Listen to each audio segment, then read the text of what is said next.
আসসালামু আলাইকুম। আপনাদের জন্য একটা রেসিপি নিয়েছি, চামচ দিয়ে গাড়ি দিয়ে রান্নবো। তেলটা দিয়ে দিলাম।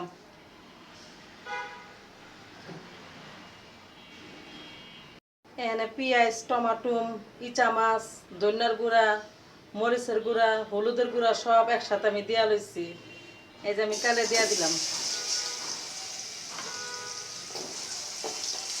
আমার মশলাটা ভাজা ভাজা হোক। আমার মশলাটা ভাজা ভাজা হয়ে গেছে, এখন আমি গাড়িটা দিয়া দিলাম।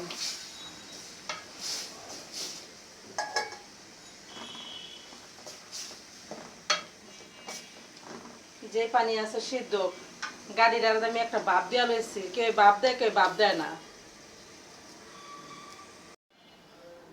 আমার তরকারিটা কষানো হয়ে গেছে গা।